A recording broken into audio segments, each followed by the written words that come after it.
possibility of life will be explored on Jupiter's moon Europa. नमस्कार दोस्तों, आपका फिर से स्वागत है आपके अपने चैनल सोना डे फैक्ट में।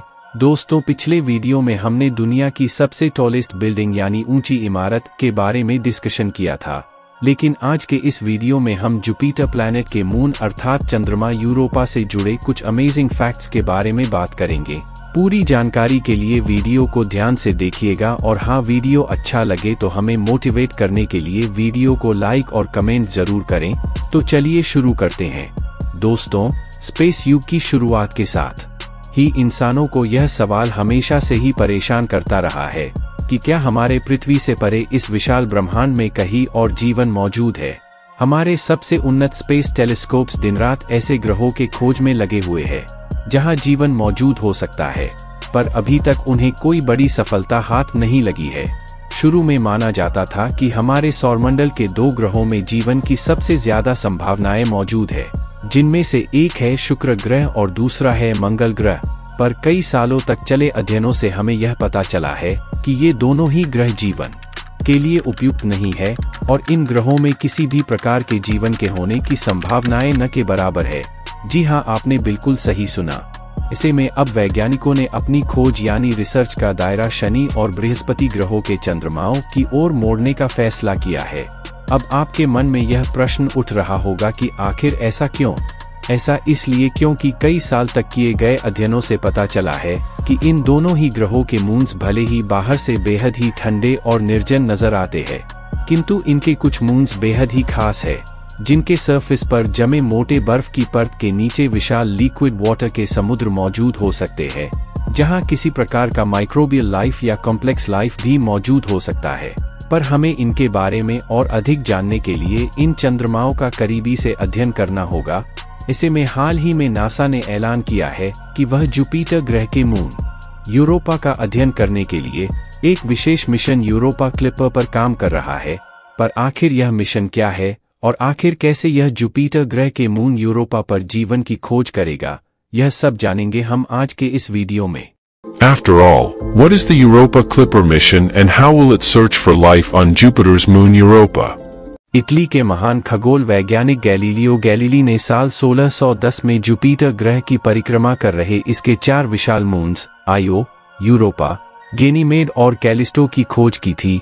यह पहली बार था जब हमने किसी दूसरे ग्रह की परिक्रमा कर रहे मून्स की खोज की थी और इसी वजह से इन्हें गैलीलियन मून्स के नाम से भी जाना जाता है। साल 1989 में नासा ने जुपिटर ग्रह और उसके मून्स का अध्ययन करने के लिए गैलीलियो मिशन को लॉन्च किया था, जिसके बारे में आपने जरूर सुना होगा। इस मिशन का मुख्य मकसद जुपिटर ग्रह और उसके मून्स का अध्ययन करना था।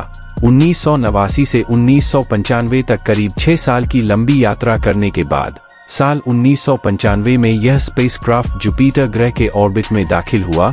करीब 8 साल तक चले अपने मिशन के दौरान इसने जुपिटर ग्रह और उसके मून्स को लेकर कई अद्भुत खोज की और चौंकाने वाले खुलासे किए, जिसने इस ग्रह और उसके मून्स को देखने का हमारा नजरिया हमेशा के लिए बदल दिया। इस मिशन ने सबसे ज्यादा चौंकाने वाले खुलासे जुपिटर ग्रह के मून यूरोपा को लेकर किए।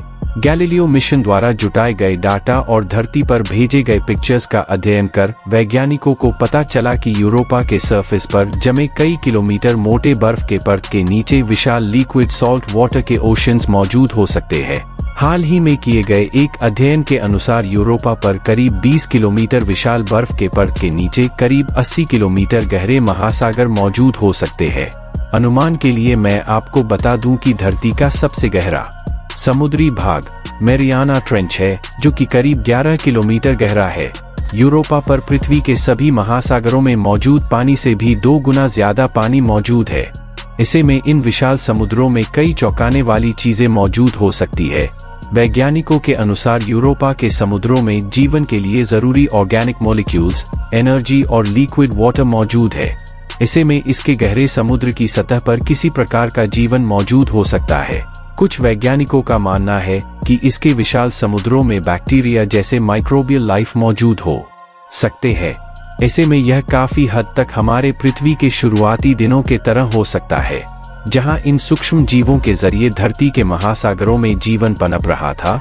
वहीं कुछ वैज्ञानिकों का मानना है कि इसके महासागरों में किसी प्रकार का कॉम्प्लेक्स लाइफ भी मौजूद हो सकता है, जैसे किसी प्रकार का समुद्री जीव आदि। American Space Agency NASA announced that he is working on a mission named Europa Clipper to search for life on this moon. ऐसी कई और संभावनाएं और कयास है जो इस चंद्रमा को काफी अनोखा और महत्वपूर्ण बनाती है।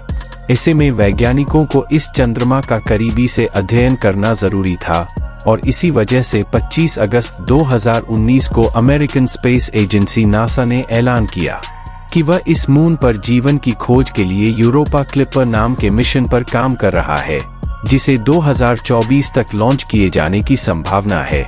इस स्पेसक्राफ्ट में कुल मिलाकर 9 साइंटिफिक इंस्ट्रूमेंट्स मौजूद होंगे जो करीब 4 सालों तक यूरोपा के सरफेस और उसके अंडरग्राउंड ओशंस का अध्ययन करेंगे। साथ ही इसमें एक बेहद ही आधुनिक कैमरा भी लगा हुआ होगा जो कि इसके सरफेस की हाई रेजोल्यूशन तस्वीरें धरती तक भेजेगा। इस मिशन का मुख्य उद्देश्य इस मून पर जीवन के अस्तित्व की खोज करना होगा जो कि हमारे पृथ्वी से परे इस सौरमंडल में जीवन के लिए सबसे उपयुक्त जगहों में से एक होगा। इस मिशन में कुल $4 बिलियन का खर्च आने का अनुमान लगाया जा रहा है। यूरोपा क्लिपर मिशन द्वारा जुटाई गई जानकारियों का इस्तेमाल यूरोपा एक्सप्लोरेशन के अगले मिशन यूरोपा लैंडर में किया जा सकेगा। यह एक इंटरप्लैनेटरी लैंडर होगा जो कि यूरोपा पर लैंड कर वहां जीवन की खोज करेगा।